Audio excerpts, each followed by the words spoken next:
नमस्कार। हर हर महादेव। मैं हूं आपके साथ संदीप और कार्यक्रम का नाम है सनातन ज्ञान।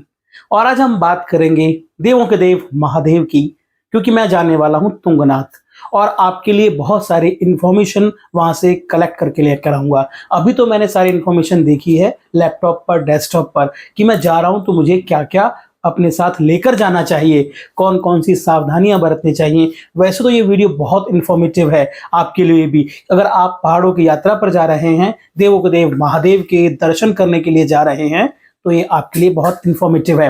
तो सबसे पहले मेरे मन में ये प्लान आया कि दिल्ली से मुझे चलना है, तो मैं कैसे जाऊंगा, कौन सा रूट मैं लूंगा और मुझे अपने साथ क्या क्या रखना चाहिए। ये सवाल आपके भी मन में आ रहा होगा। अगर आपके मन में भी यही सवाल है तो हर हर महादेव लिखें। तो सबसे पहले दिल्ली से अगर आपको रूट लेना है तो सबसे पहले आप हरिद्वार, ऋषिकेश, उसके बाद चौपता, रुद्रप्रयाग, कर्णप्रयाग होते हुए चौपता, और उसके बाद देवों के देव महादेव तुंगनाथ जी के द्वार पर। और उसका एक ट्रैक है, और वो ट्रैक आप अगर अर्ली मॉर्निंग यानी सुबह की बेला में उसे आरंभ करते हैं तो आपके लिए बहुत सारा बेनिफिशियल करेगा। तो मैंने कुछ एक चार्ट भी बनाया है, उस चार्ट के माध्यम से भी मैं आपको ये समझाऊंगा कि देवों के देव महादेव की कृपा आप पर कैसे प्राप्त हो सकती है। तो सबसे पहले मैं इसका आध्यात्मिक अर्थ बताऊंगा और साथ साथ ये बताता चलूंगा कि हमें इस रास्ते पर क्या क्या चीज की रिक्वायरमेंट होगी। जैसे हमें पता है कि हम किस मौसम में जा रहे हैं। हम जा रहे हैं जून के मौसम में, क्योंकि जो द्वार खुलते हैं, दरबार खुलता है, वो मई, जून और जुलाई तक खुला रहता है। उसके बाद बंद हो जाता है, फिर दोबारा आरंभ होता है। तो इस मौसम में वहां बारिश हो जाती है, क्योंकि पहाड़ों का मौसम है, बारिश चलती रहती है। तो आपको अपने साथ एक रेन कोट जरूर रखना चाहिए। और दूसरा, आप जब जा रहे हो तो मुझे पता है वीडियो के भी आप शौकीन होंगे, वीडियो बनाएंगे तो आपके पास मोबाइल के में एक्स्ट्रा बैटरी भी होनी चाहिए। तो एक्स्ट्रा बैटरी आपके पास होनी चाहिए। अब वैसे मैं आपको तुंगनाथ महादेव का अर्थ बता देता हूं, क्योंकि ये जर्नी साथ साथ चलती रहेगी। धर्म और अध्यात्म के साथ साथ ये कर्म की भी जर्नी है। तो ये जर्नी आपके साथ साथ चलती रहे। तो तुंगनाथ का अर्थ क्या होता है? तुंग का जो अर्थ होता है वो होता है सबसे ऊंचा, सबसे ऊंचा, और नाथ स्वामी। तो वो स्वामी जो सबसे उच्च शिखर पर हैं वो तुंगनाथ हैं। अब उनकी जी हाइट कितनी है? ये करीब 3700 फीट है। बहुत हाइट पर है, 3700 फीट है। अब ये क्या है ये भी थोड़ा बता देते हैं। महादेव के ये पंच केदार में से एक हैं। पंच केदार कौन कौन से हैं? केदारनाथ, तुंगनाथ, रुद्रनाथ, मध्य माहेश्वर और कल्पेश्वर। ये महादेव के पंच महादेव हैं, या पंच केदारों की ये कथा है। अच्छा, अब तुंगनाथ जी से कौन सी जुड़ी कथा है ये भी हम एक बार जान लेते हैं। हुआ क्या था? महाभारत का युद्ध हुआ। महाभारत के युद्ध में पांडवों के हाथों अपने ब्राह्मणों का, अपने पितरों का, अपने परिवार का ही वध हुआ। तो उनको ब्राह्मण और पितृ हत्या का दोष लगा। उसके बाद पांडव ग्लानि में थे।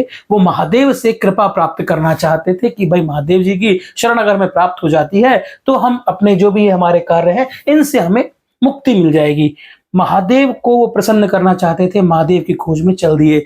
महादेव ने पांडवों को थोड़ा सा सोचा कि इन्होंने ब्राह्मण हत्या की है, उनकी परीक्षाएं लेनी चाहिए, उनको दर्शन नहीं देना चाहते थे। वो नंदी का रूप धारण करके चले जाते हैं, लेकिन भीमसेन ने उन्हें पहचान लिया और वो अलग अलग जहां पर वो अवतरित हुए नंदी के रूप में, वो पंच केदार कहलाए। जैसे केदारनाथ में कुवड़ के रूप में दिखे, तुंगनाथ में वो भुजाएं के रूप में दिखे, रुद्रनाथ में वो मुख के रूप में थे, नाभि के रूप में मध्य माहेश्वर में थे, और कल्पेश्वर में उनकी जटाएं आज भी हैं। तो ये पंच केदार हुए। अच्छा, अब कुछ चीजें और भी आती हैं। अगर आप केदार जा रहे, सॉरी, तुंगनाथ जी जा रहे हैं तो आपके अनुभव बहुत अच्छे होंगे। तो पहाड़ों पर है, पहाड़ों पर होने के साथ साथ ना यहाँ पर बहुत सुंदर, मनोरम, मनोहारी दृश्य होता है। सूर्य की किरणें, चंद्रमा की किरणें आप जब पहाड़ों पर टकराती हैं तो मन को आनंदित करती हैं, अध्यात्म से भर देती हैं। और जो एक अनाहत नाद है मन में, ओंकार का जो नाद है, अनाहत नाद है, वो स्वतः ही फूट जाता है। अच्छा, अगर आप तुंगनाथ जी जा रहे हैं तो तुंगनाथ से लगभग 1.5 किलोमीटर ऊपर, अभी मैं पूरा ये मैं जो बता रहा हूं ना, ये आपके लिए मैं वीडियो में भी लेकर आऊंगा, क्योंकि मैं जा रहा हूं और सब परिवार जा रहा हूं। अगर आप सोलो यानी अकेले भी जा रहे हैं तो भी इन बातों का ध्यान रखें। तो चंद्रशिला है वहां पर, एक पर्वतशिला है। तो ये 1.5 किलोमीटर की दूरी पर है, और ये इसकी ऊंचाई करीब 4000 मीटर होगी, क्योंकि 3800 के आसपास तुंगनाथ जी की है और ये करीब 4000 के आसपास ये बैठेगी। तो यहाँ पर माना यह गया कि इसकी भी एक कथा है। ये कथा बहुत अच्छी कथा है। चंद्रदेव की ये कथा है। महादेव ने चंद्रदेव का उद्धार किया। यहाँ पर चंद्रदेव ने यहाँ तपस्या की थी। बहुत सुंदर तपस्या, बहुत अच्छी कहानी है यहाँ की। तो ये अगर आप जा रहे हो तो कोशिश करना कि सूर्योदय के समय आप जा पाए।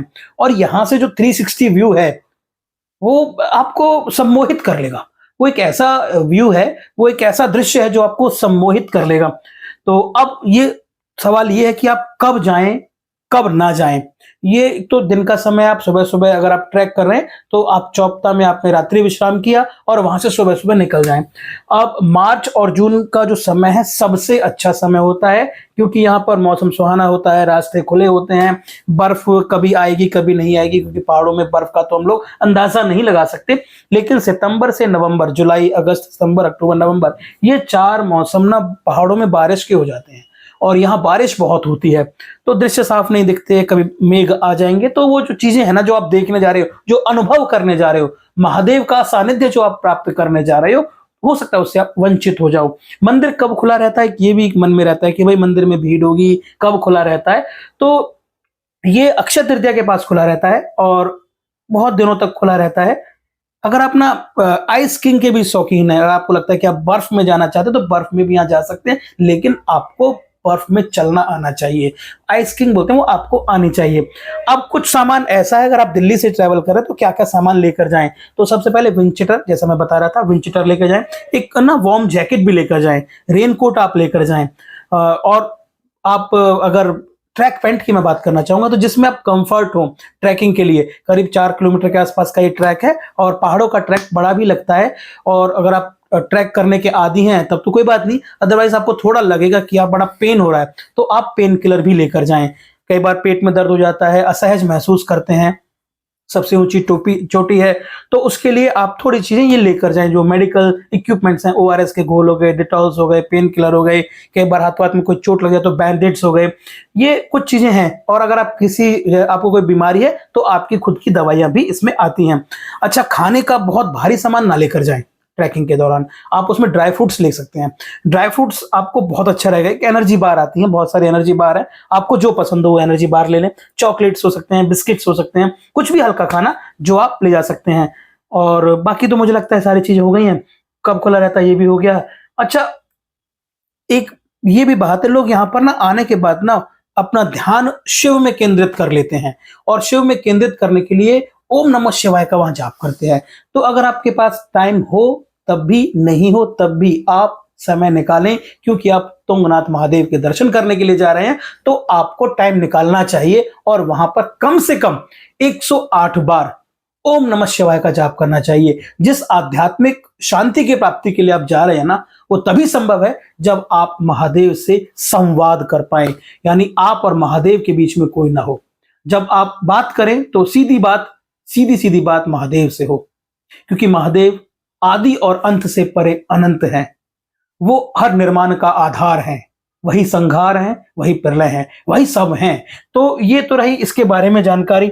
अच्छा, कुछ मैं आपको और जानकारी, देखो जैसे मैंने कुछ बनाया, कितना समय लग सकता है, क्या चीजें हैं, कि धीरे धीरे चलना चाहिए, कुछ चीजें और जो ध्यान रखनी चाहिए वो भी है। तो ये मैंने कुछ बनाया। तुंगनाथ ना एक तरफ से जाने में 3 घंटे तक का समय आपको लग सकता है, 2.5 से 3 घंटे का समय लगता है, और वापस आने में 1.5 से 2 घंटे का समय लगता है। ये बहुत प्रैक्टिकल बात है। 3 घंटे में आप पहुंचेंगे और 1.5 घंटे या 2 घंटे में वापस आ जाएंगे। तो कहाँ रुक सकते हैं आप? ऊखीमठ में रुक सकते हैं, चौपता में रुक सकते हैं। यहाँ पर होटल, कैंप स्टे, बहुत सारी चीजें हैं। अच्छा, जब हम कहीं भी पहाड़ों में जाते हैं ना, हमें एक चीज का हमेशा ध्यान रखना चाहिए, वो ये कि धीरे धीरे चलना चाहिए। सुबह सुबह ट्रैक कर देना चाहिए। मौसम में बहुत बदलाव होता है तो उसके हिसाब से हमें शूज पहनने चाहिए, आरामदायक होना चाहिए। और प्लास्टिक प्लीज, ये सबके लिए है, मेरे लिए भी है, मैं अपने लिए भी ध्यान रखूंगा।